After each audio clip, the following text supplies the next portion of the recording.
Hello, hello, hello. It's Rent to Rent Real Talk Live. And as you know, this is the time when we give you the reality behind the rhetoric and what it's really like to run your own rent to rent business. And every week, a rock star is joining us, and tonight is no different. Many of you will know Steve Curtis, who is host of the ever popular Rent to Rent Live networking group. And also, I've got my words in a twist, managing director of the 360 Property Group. Now, Steve has got a phenomenal story. He went from being £50,000 in debt to a property portfolio of over £5 million. And he has HMOs, also rent to rents. Also, he owns some commercial property, and we'll be interested in getting into that. As well as that, for the past 30 years, Steve has been a designer, interior designer for commercial spaces such as bars and restaurants and all that sort of thing. He's also, don't let this put you off him, a Man U supporter.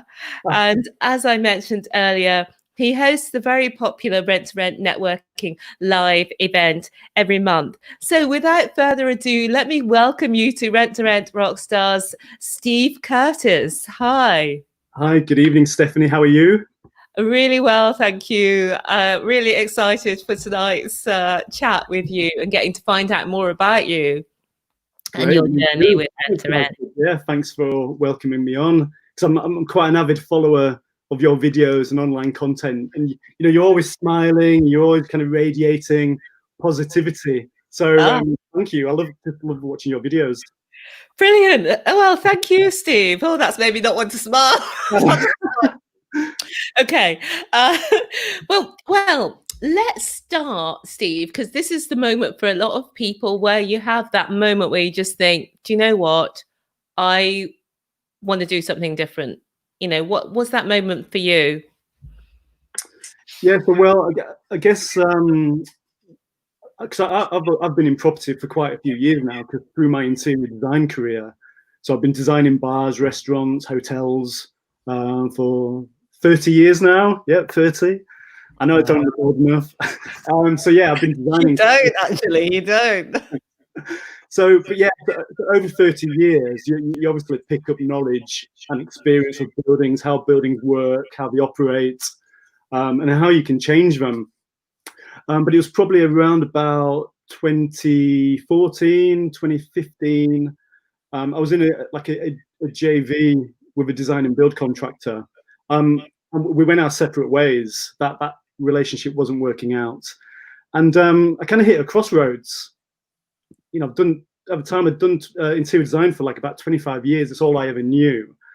And anyway, my wife bought me a book at the time, Rich Dad, Poor Dad, as I'm sure a lot of people kind of watching this evening know all about the Rich Dad, Poor Dad book. Yes. But for me, that was like a revelation. That was like a light bulb moment for me. And my eyes were kind of open to property in a totally different way. I kind of, the office we used to have, we used to have an interior design office in Wakefield, and our landlord had lots of properties in Wakefield, and I knew there was a way of making money from property, but I didn't realize how you could do that. And it wasn't until I read Rich Dad, Poor Dad several years later that I joined the dots up. So that was kind of a revelation for me, certainly. And that's the light bulb moment, how I kind of got into property. But we didn't jump into rent to rent. We didn't know about rent to rent then. We went on some property, you go on the free property training course, and it's like run to the back, sign up for the weekend advanced course. Yeah. And I went through that journey, property training, and we signed up for advanced HMO, a HMO course, which was like a 3-day course. And we learned all about HMOs inside out and regulations. So that was a fantastic course that we went on. But they didn't teach you anything about rent to rent. That was almost like, oh, we don't teach rent to rent here. We teach serious stuff. Yeah. But after a few months after that, we kind of realized we didn't actually have enough money to buy a property to do ourselves. And we started hearing about rent to rent, and there was a local networking group in London at the time and we started going to these rent-to-rent networking events, and we thought, yeah, rent-to-rent, that's actually our entry to property. And for so many reasons, we'll probably cover some of them this evening. And so rent-to-rent was like, we were going off on a tangent, really. But it was actually our entry point in the end into property. So brilliant, Steve. And we've had a few welcomes. So hello to the Property Sisters, and hi to somebody else who's commented hello, but whose name we can't see. Hello to everybody watching, and do remember, if you've got any questions about getting started in rent to rent like Steve has done, or in any of the commercial property developments that we'll be getting onto later on, do just pop them in the comments. We love to kind of make this interactive with you. So Steve, you read the book, you went on the course, you found out about rent to rent, and then tell us about the period between sort of finding out what it was, deciding it was for you, and actually getting started, because oftentimes the idea sounds great, but the practice doesn't always go so smoothly. Exactly. Yeah. And so we were kind of still quite fresh off of the HMO course, so we thought we knew everything about property, and so we kind of dived into it as soon as we found out about rent to rent. But we quickly discovered we didn't really know what we were doing, or what we were saying, or how do we interact with estate agents, letting agents? Is it rent to rent? Is it corporate lets? Is it So but at the same time, we discovered a rent to rent networking event in Holborn. I'm still close friends with the people who ran that at the time, although that event's no longer going. So but we used to go there every Thursday of the month. It was run, but be a circle of other property investors. Some were starting out like us, and some were quite experienced, had multiple properties. But we were asking, the most basic of questions, like, what agreement do we use with a landlord or license, or what agreement do we use with the tenants? It was almost like starting at the first base again. Yeah, and the other interesting thing that we just caught up about just a minute ago was that we've actually been going for around the same time. You maybe about 6 months ahead of us. So you started about 4.5 years ago. And one of the things that I do like people to know is that you can actually get a long way along in just a relatively short period of time, such as 4.5 years. So tell us, Steve, how did you start to find your first deal, and how long did it take you, and all of that? Yeah, sure. So our strategy, I guess, from the start was, and we don't really do it like this now, but we'd kind of go on Rightmove. We'd be looking for 3-bed terrace houses that we thought would be suitable for adding an extra couple of rooms. And then we'd phone up the agents, can we do a viewing? And kind of take it from there, and try and kind of negotiate our way in. And you kind of quickly realize that some agents don't really like that. But they like to know it in advance. If you're, especially in London, I think the agents in London as a whole are quite tough, because some of them have been burnt in the past, by large kind of rent-to-rent companies a few years ago, taking over so many properties, and they've done multiple changes to these properties. And there was one company in particular that kind of just disappeared overnight, and left all these properties with all these alterations having been done to them. And the agents were left to clear up the mess. So you can understand how some agents would be quite wary of it, and some agents don't do corporate lets or company lets. So you can kind of understand that. We kind of learned all these stuff. We tried to build up a relationship with the agents. That was our strategy. So we thought, if we build relationships with these agents, they're like an extension to our marketing arm, because they're going to be looking at properties for us. And that's what happened. We soon had the agents phoning us for different properties. But it did take us 6 months to find our first property. It was a steep learning curve, I can tell you that. And at one point, I had my PA on the case full time. What was she doing? What was your PA doing? Doing the viewings, because I was running my design company as well. So sometimes she'd do viewings on my behalf. And when she found one which we thought was great, we'd put an offer in on it. So we had a team in the Philippines, like a VA setup. This was like a military operation. So every Monday morning, we would have, we didn't have a Zoom call. I think we were using Skype probably back then, if anybody remembers Skype. Yeah. And Yeah, so we would have Monday morning meetings with the VA team, and they'd be scanning Rightmove, and they'd be kind of charting all the properties, shortlisting all the properties thought were suitable, and booking in viewings. So probably 3 days a week, we would have viewings of like half a dozen properties on each of those days. Wow. So we, I mean, it probably took a couple of months to kind of ramp up to that level, but we did it fairly quickly, and we were doing a lot of viewings, and we put in a lot of offers in. But yeah, it just took 6 months before the first one landed for various different reasons. Yeah, that must have been so frustrating to be doing that level of activities, but you know, it feels like nothing's happening. Yeah, it was. I mean, we almost gave up a few times, and then we just thought we were getting bad luck. But then when that first one drops, yeah, like, you're away, aren't you? And we took on a new property every consecutive quarter for 2 years. Yeah. After taking on that first property. Wow. I didn't have good credit at the time. You know, Yeah. I was in debt from a previous interior design business. Mm-hmm. My credit wasn't good. So a couple fell through referencing. And for different reasons. Sometimes the properties just didn't work from a legislation point of view. But yeah, but we got that. It's just a testament, really. People who have had bad credit, or don't have a good credit rating, or they don't necessarily have much money, you can get into rent to rent. There's still ways to do it, you know, honestly and legitimately. So you know, it shouldn't put people off. You don't need to have tens of thousands of pounds in the bank, and you know. That's a very inspiring story, Steve, for a number of reasons. One is that it took a long time. So sometimes people might give up before they get to the end, but you kept going for 6 months. And once you got the first one, then it was much easier to get the others. So we'll talk about that first deal in a second. Oh, no. But the second point that you've mentioned is about doing it when you've got bad credit. Lots of people ask me this question.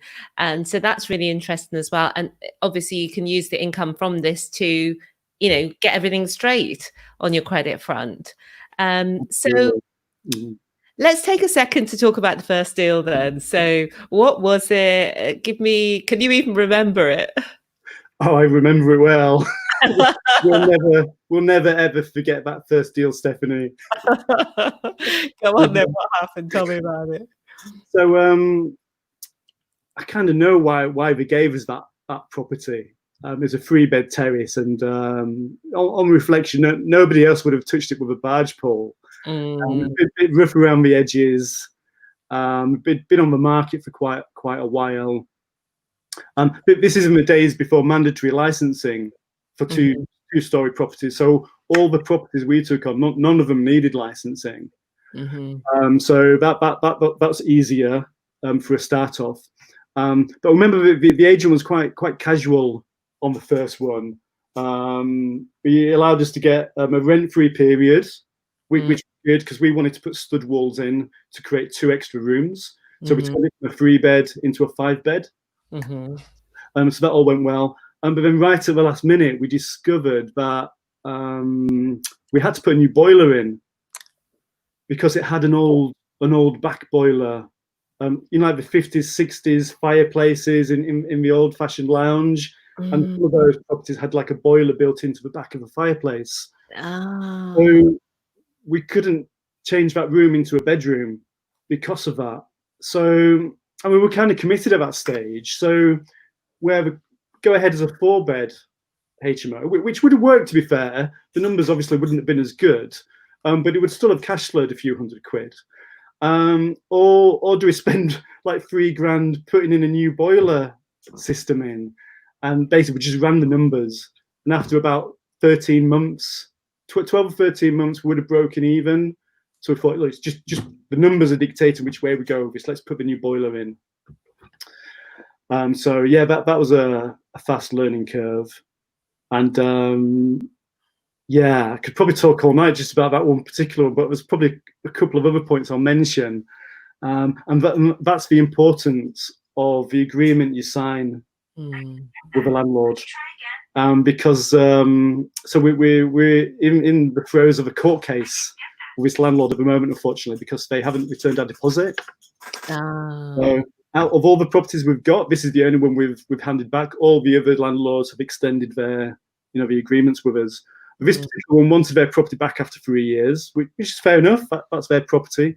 But I have to be careful what I say because we've got a pending court case. But basically, their argument is that the estate agent didn't tell them everything we were going to do, i.e., operate as a shared house, which you might think sounds a bit bizarre, but they appointed the agent to act on their behalf and everything. So that's kind of what they did.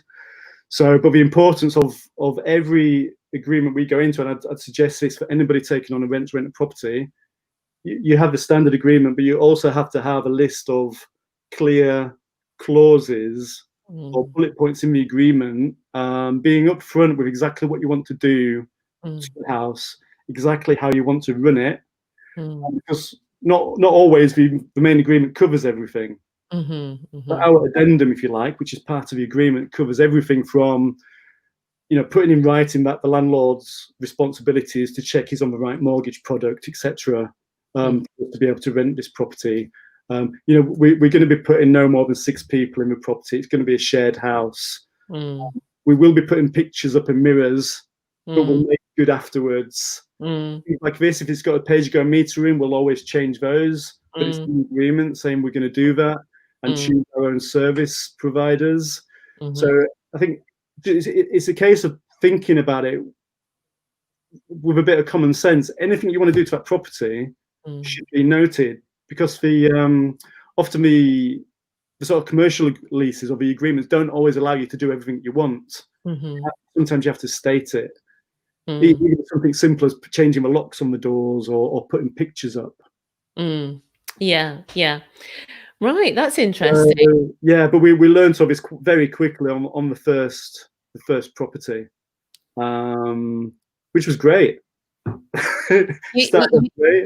It set you off. It set you off onto the path of getting all the other properties and putting yourself in the position where you could then buy other things. So talk to us about that, because you then built up this rent-to-rent business quite quickly. At least one every quarter, and then you started buying property. So how did you make the leap from there? You were first of all in debt, and then you started managing the properties. The first one maybe was more work than you had anticipated, same for us, and then you went on to these other, and then how did you go from there to buying so many properties? Well, as you can imagine, since our HMO training that we did sort of like 4 or 5 years ago, it was always in the back of my mind that, really our ultimate goal is to buy property. That's kind of our aspiration. But it was just a case of building up the funds through the rent-to-rent business, and also my design business as well. I kind of scraped some money out of there. But funnily enough, my best friend, who was best man at my wedding, he's got a house in Charlton in southeast London, and he was looking to potentially sell it. He was a bit fed up of renting it out, and so he approached us. So we took on his property on a rent-to-rent, which was great. It was no money down, no deposit. It was all fully furnished. We got a rent-free period, I think, as well. We find our tenants usually quite quickly, which is good. But after about 9 months, the property on the market, the property next door came on the market. With the other half of the semi. In fact, so we thought, wow, we love this house. It's a great investment area for us. There's a great rental market around here. So we checked it out. We looked at the price. We thought, you know what? We think we can just about do that. It was a motivated seller. The house had fallen through twice previously, so we thought it was on the market for a good price anyway. But we managed to negotiate a better deal. Wow. Apparently the previous person who wanted to buy it kind of got cold feet in the end. Probably been like a follow-up viewing, because it's next to a pub. You can walk out from the Charlton football ground, so it can get a bit busy on match days in this pub. So it kind of lends itself more to a HMO than it would do like a family house. That works in our favour. Yes. And yeah, so that's how we came about buying this house, which was fantastic. So we kind of bought a house probably sooner than we kind of thought we could. We weren't out there looking to buy a house. This house just appeared. Well, tell us a little bit about it, because obviously towards the beginning you've you've got this income, you've read your credit, and now I know that a lot of people, when they're buying their first HMO for their lender, they need to have HMO experience. But what they say is that it must be HMO owned experience, not, oh, mind you, was it even an HMO? Yes, so you were just buying it as a buy to let, or were you? Yeah, so we were buying. It was a 3-bed family house, Oh, basically. right. Yeah. Yeah. But for the lenders we use, because we've got this rent-to-rent portfolio, so we are effectively the landlord of rent-to-rent properties. That was sufficient. Plus, I've got a penthouse apartment in Wapping, which I own. Nice. We've already kind of converted that to that was like a HMO in effect as well. Yeah. So as a landlord, from a lending perspective, we've got the HMO experience. Yeah. Which is a great thing for rent-to-renters. Yeah. You can kind of like, it's a stepping stone to buying your own HMO. Yeah. And we found that as well, Steve, because we were told that your rent-to-rent stuff will count for nothing, because when the lenders come to look, they will want to see that you've already bought an HMO. But in actual fact, like you're saying, our lenders did see that our experience managing, HMOs, they did take that into account to give the lending. So like yourselves, that was what helped us get started. So tell us a bit about what your portfolio looks like nowadays. Sure. Yeah. So we've got the rent-to-rent portfolio. We've got eight properties in that. So we took one on every consecutive quarter for 2 years, and then we kind of stopped because we'd kind of met and exceeded our goals, if you like, for rental income, cash flow income. So we've got a couple of HMOs which we own. So we've got a current one which is a conversion now, which we're going to create a 6-bed licensed HMO. And it's going to be kind of a bit more higher end as well. So we've not only put our own money in that, but we've also got private investors who have lent to us to create this 6-bed HMO, which is quite exciting. I've also got a serviced office in St Catherine Docks. Yeah, we've got that on a long-term lease. I've got a couple of lease options, which we're discussing at the moment. This kind of property in the pipeline, and also I've got a warehouse which we're looking at in Leeds for commercial to resi project. Wow, that's a lot going on. So I just took a few notes. So with your 6-bed HMO, just to let people know that you are photographing the story of the renovation, aren't you? I see it come up on my LinkedIn, and I'm guessing you're doing that on Facebook as well. Where can people follow along with this conversion? Yeah, sure. If anybody wants to add me on Facebook, Steve Curtis. It's my personal profile. So that's where the majority of the updates go. But also on LinkedIn, we've got 360 Property Group, which is my property business. So there's updates on there. And we also do monthly updates at the Rent to Rent live event, second Tuesday evening of each month. So when's the next one, Steve? Next one is the 14th of July, Tuesday evening, the 14th of July. In fact, that's where we first met, isn't it? You came to one of my events in London. I think, was it February you came? Oh, I forget which month it is, but yeah, I think it was this year. Yeah, because we had, I think we had Blacker and Son presenting as well.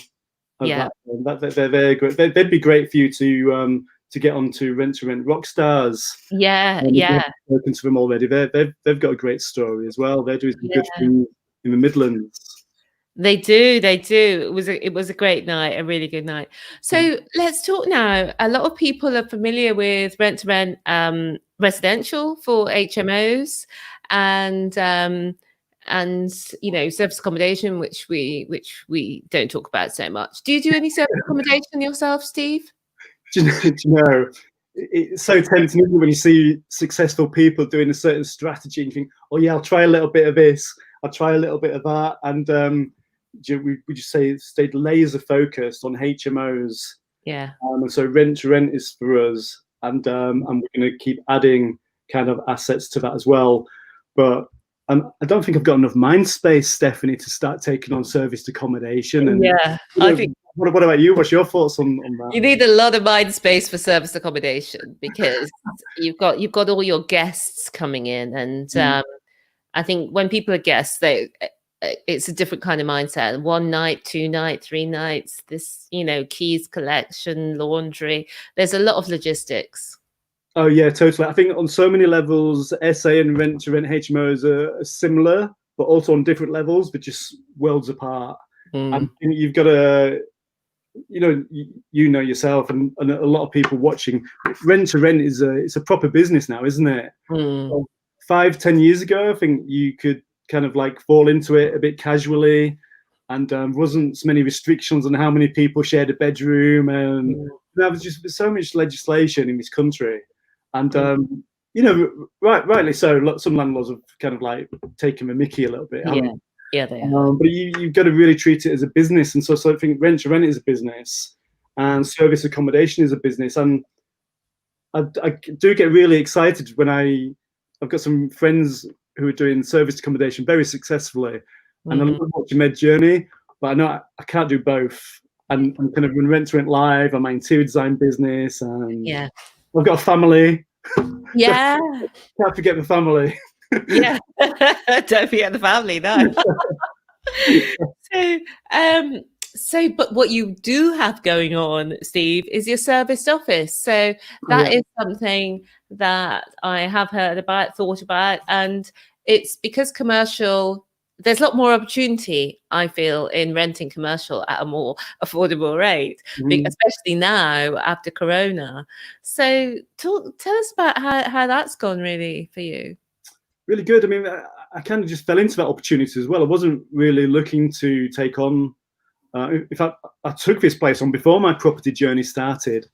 It was part of a JV that I started with the design and build contractor.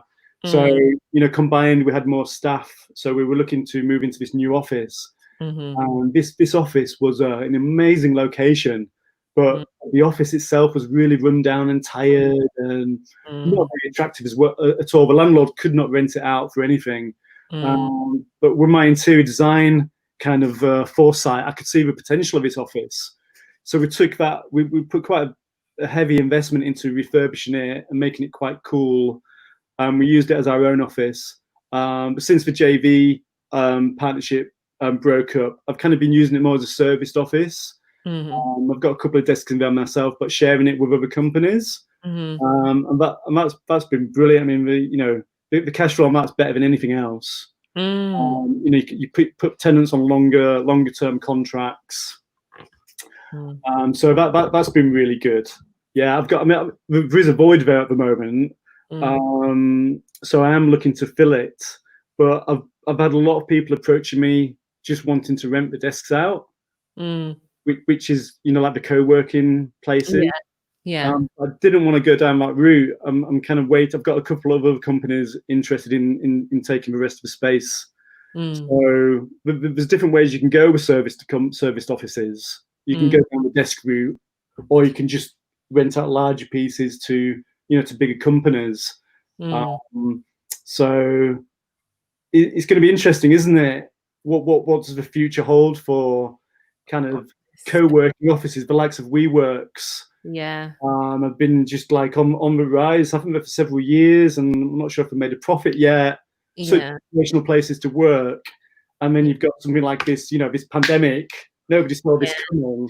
No, kind of shakes things up a little bit, doesn't it? Yeah, it does. So that's really interesting, Steve. So it'll be interesting to see what happens going forward. And I suppose it's still a bit of uncertainty, but because you've got it at such an amazing price, I think that it just makes it work for you, that almost no matter what happens. Exactly. Yeah. But I think it's like so many things in property, isn't it? It's you kind of make your money at the start. Yes. So it's got to work at the start. Always look for 2 or 3 exits.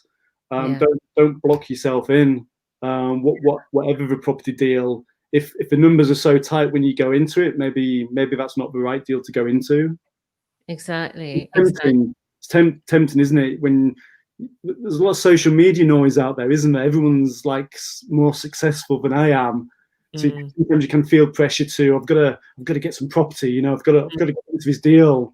But we just turn away probably 80% of everything we've looked at, just walk away from it. Yeah, that's a really important skill as well. Just knowing what's a deal for you specifically. Is it in the right location for you? Is it the right cash flow for you?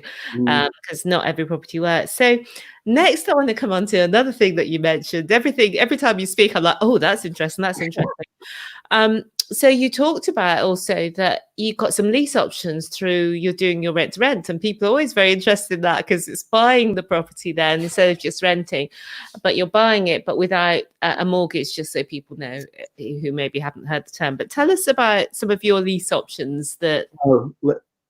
Just because we don't have any lease options yet, but we're in discussions. Right. Yeah, we're in discussions over a couple of lease options. Yeah, these are existing landlords we've got really good relationships with. So we're just negotiating. We've got different deals on the table. One option is because we can add value to both of these properties that we're looking at. That's the key for us, is how we can add the value, and it's the financing and the exit we're looking at. And we're already renting these properties, so we got that good relationship with the landlords. So, but I mean, every kind of new rent to rent we look at now, we kind of look at that lease option angle. You know, when we first got into rent to rent, we hadn't even heard of lease options, so we wasn't going to start negotiating for any. You know, we knew nothing about it. So yes, none of ours are on lease options at the moment. But hopefully that will change. Yeah, it's got to be a win-win, hasn't it, for the vendor and for us as well. There's probably more reasons why a lease option doesn't work. It's only a small percentage of scenarios where it does work. Yeah, exactly. But as you say, because we're speaking to the landlords, you get to hear about more. And so we've got 2 lease options. Oh, sorry, 1 lease option, 1 delayed completion within our HMOs. One's actually a self-contained flat, so one's an HMO, and then we've got another one that's a single let. But that's a great model to be able to then move up to your buying, but without needing the big deposit or the mortgage, which takes a lot of paperwork. So you mentioned a delayed completion there. So how's that structured? Why is it a delayed completion? What's the reasoning behind that?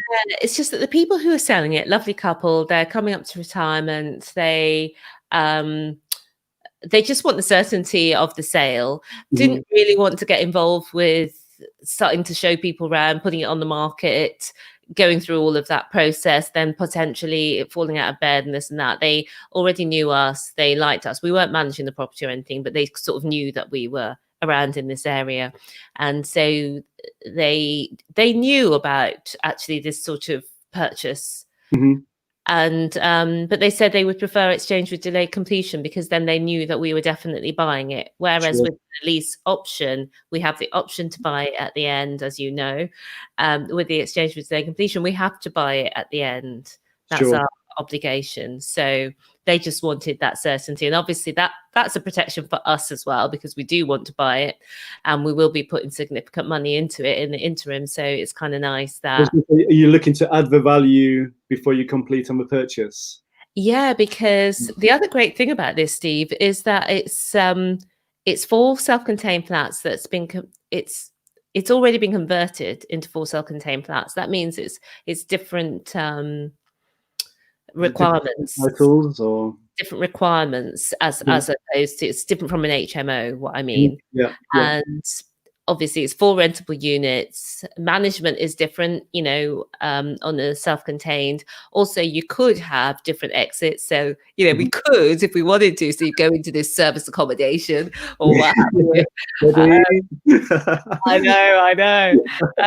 So we've got a lot of options there. So yeah, we're really excited about it. We haven't done a lot because obviously COVID.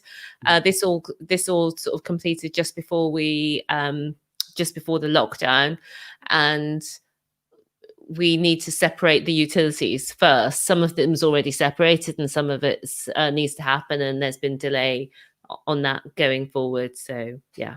Fantastic. How exciting. Yeah. That's brilliant. So what would you say has been your, do you like the way I flipped the interview? Yeah, I like it.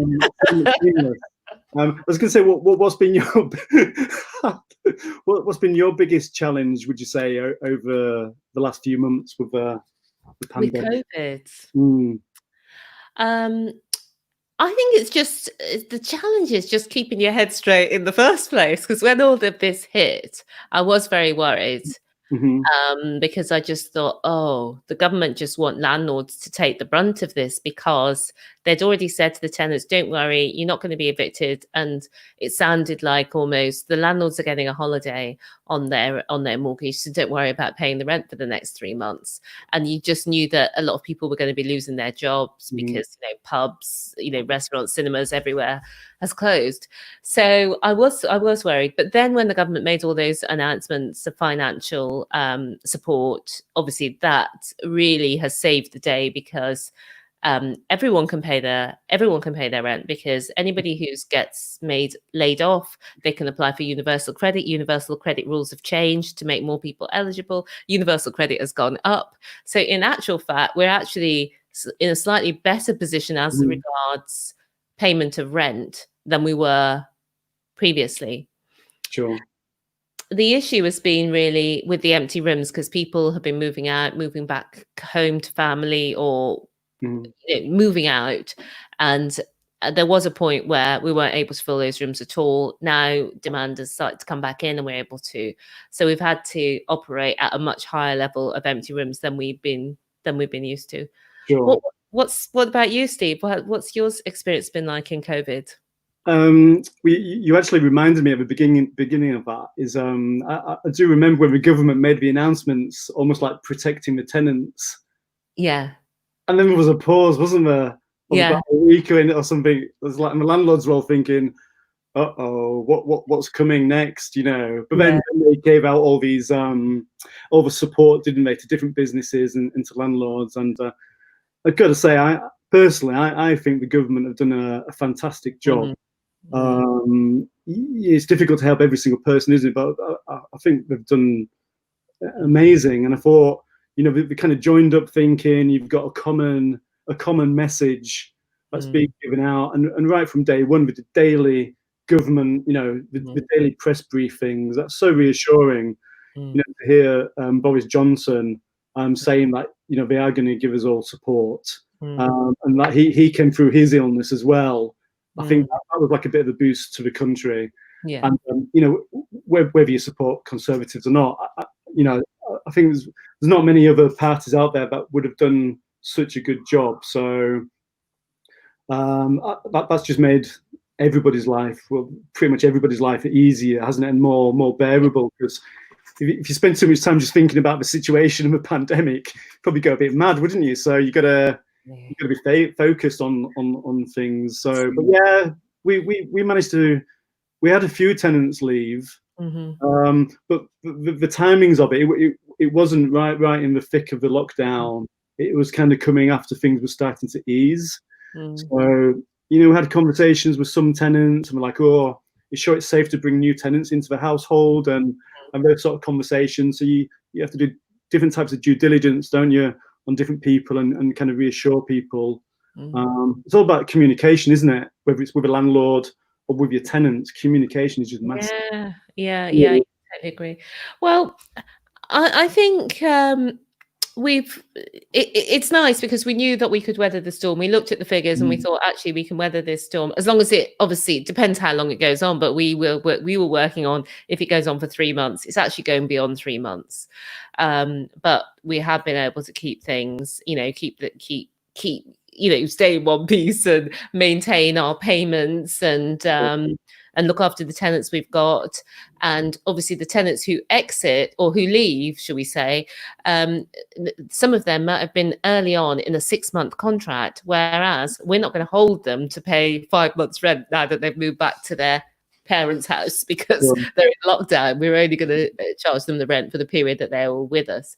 And then we found that there was very little demand a couple of weeks, 2-3 weeks in, and then it really stepped up again, and now it's coming back up and coming back up. So hopefully we're now going back to normality. But if the last few months have taught us anything, it's expect the unexpected. Excuse me. No, I was just going to say that I think we're certainly not out of it yet, are we? I think it's going to be interesting to see what happens when the government support is gradually taken back and withdrawn. Because I think there's a lot of people who are furloughed at the moment who they have jobs to go back to.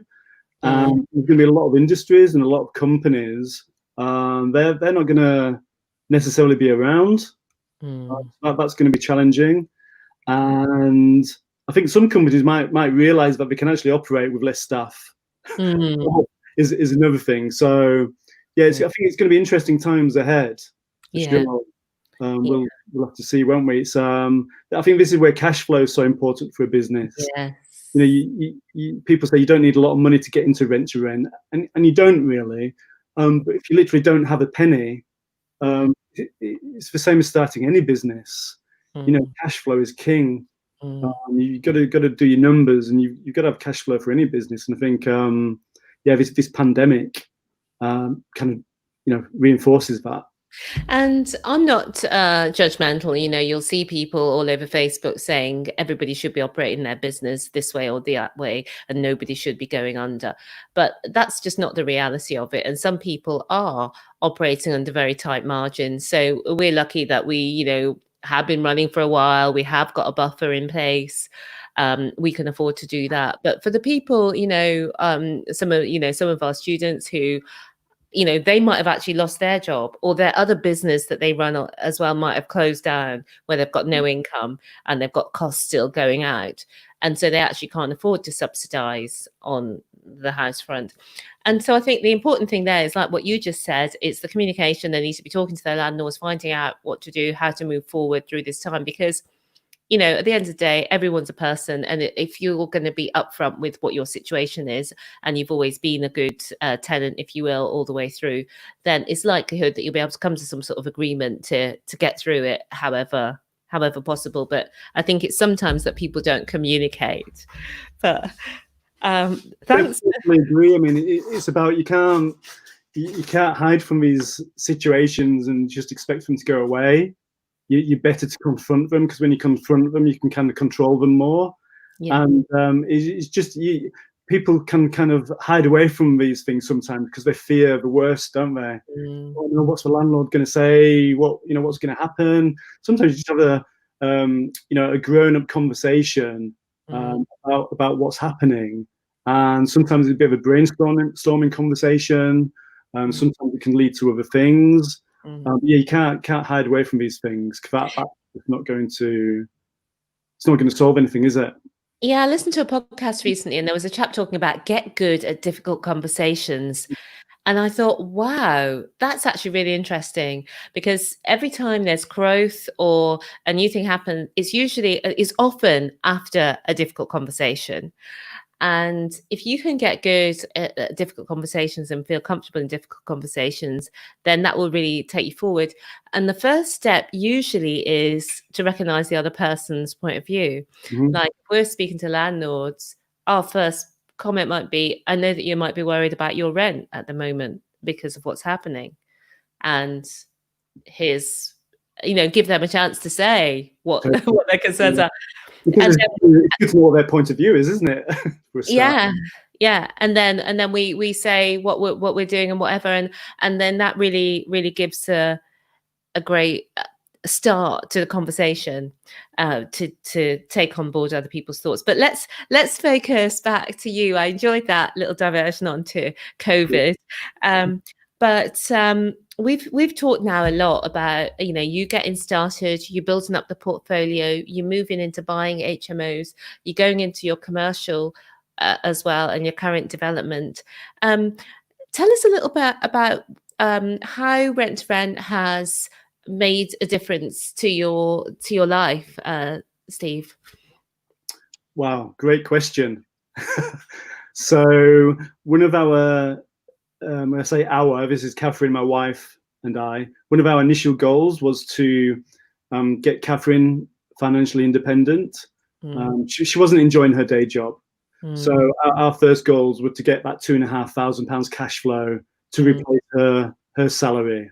That was always our first target. And so we achieved that quite quickly after we got our first property.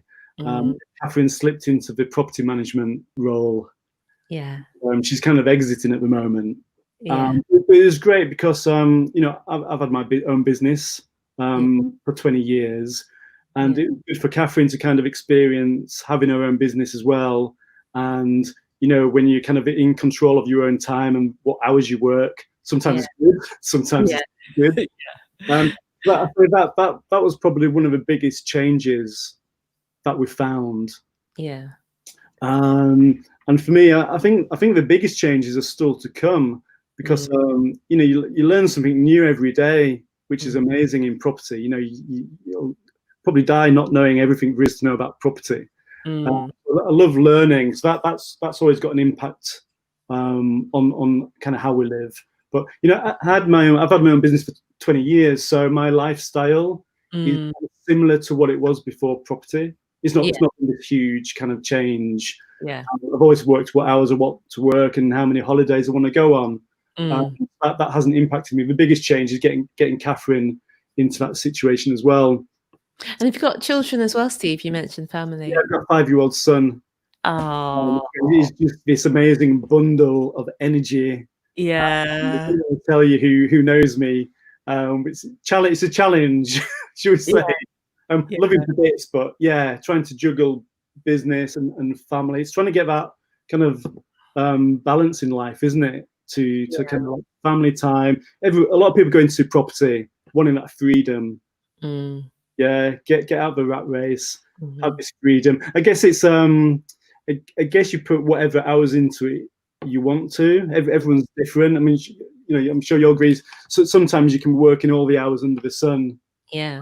Then other times you think, you know what, I'm going to take the day off. Or get that holiday booked. You know, property is brilliant because it can give you the freedom to do that whenever you want. You know, we've been sat on the beach in Thailand or Mauritius, and we've you know, remotely done viewings, and we've let rooms or let the office. Usually something big happens when we're on holiday somewhere. Yeah. In property. So I don't know if you're relaxed on the beach, having a cocktail, and you're kind of like sending out a different message to the universe. But yeah, so it's strange. Something always happens big when we kind of go on like a big holiday. So I guess that has an impact. Yeah, absolutely. And what advice, Steve, would you give to somebody who's just watching and they're thinking, yeah, I'd like to give this a go, but I'm not quite sure about it? Don't do it. No, I think the big thing is you just really got to treat it as a business. So I mean, a lot of aspiring kind of property investors, obviously through my event, I do a lot of networking. Networking has probably one of the biggest impacts on my businesses over the years. And the more I network, the bigger the reward I get, and the more successful my business is. And one of the reasons why I set up Rent to Rent Live, just because I know what the power networking has. And if you told me that I was going to host my own networking event sort of 20 years ago, I would have just laughed in your face. I hated networking. Yeah. Absolutely detested it. Now I love it, and I'm hosting my own networking event. So you got to treat it as a business. You got to learn from others. Come to networking events. You know, everybody should be in Rent to Rent Success group, because it's an amazing community. You have that support around you. Ask the stupid questions that we all ask at the beginning. You get into different scenarios and not know the answer. Put it in your group. You know, your group is very active. Fantastic like that. So definitely go to Rent to Rent Success group. Come along to Rent Live. Love to have everybody join us. So networking is important. if you want to fast track your way into rent to rent, I would suggest connecting with like the Rent to Rent Kickstarter program. Oh gosh, thank you. Thank you for mentioning that. That's a brilliant way to kind of fast track your knowledge and learn from others and be close to that support network. Yeah. Brilliant. Thank you so much, Steve. And I know you've got a Facebook group as well, Rent to Rent Live group, Facebook group, and you've also got your events where you're meeting online at the moment while we're in the COVID, but normally you're in person. I'm sure you will go back to that once we're able to. Or are you planning to go back to that once we're able to? We will. I'm thinking of holding a poll at our next online event just to find out, you know, if the government say business events, business meetings can start back up again. I'd be interested to know how many people actually want to go back to face-to-face networking next month. Yeah, I wonder. How many people would just want to keep it online? And I think probably now, different parts of the country, different people might be having different views. So you can't beat face-to-face networking. There's no doubt about that. No doubt about it. But you know, some people might be a little bit tentative or hesitant. So what would your guess be? What do you think? What do you think the mood is? If you were to hold a live event in person, do you think you would get people attending next month? Oh yeah, for sure. We've got some big plans as well for our networking event. It's kind of evolving all the time. So we've got some quite exciting things up our sleeves, which I won't reveal just yet. But maybe we'll do a mix of both.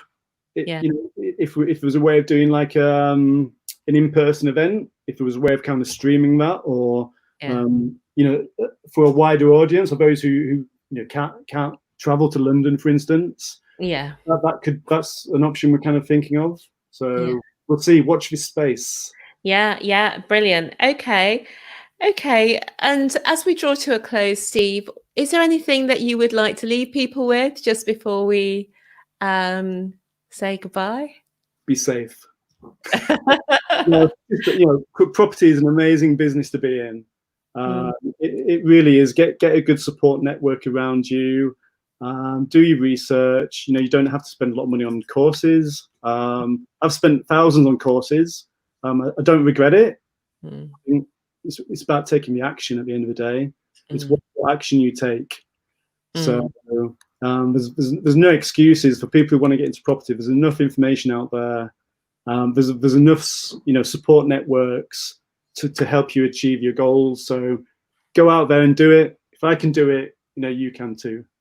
Brilliant. Thank you so much, Steve. It's been fantastic to speak to you properly, because although I've known you online for a while, I've been hugely impressed by what you're doing at Rent to Rent Live and by your own business. It's been good to hear more about that and how you've gone from, you know, the rent to rents to the buying the HMOs to buying commercials and the other work you've been doing. And we've had a comment saying really enjoyed this. Thank you, Steve. So thank you, Steve, for joining us and sharing your story with us and inspiring us. And for now, and thank you also for watching and for listening. And for now, it's goodbye from Steve. Thank you. Cheers, guys. See you later. Thanks. And it's goodbye from me. See you soon. Thanks, Stephanie.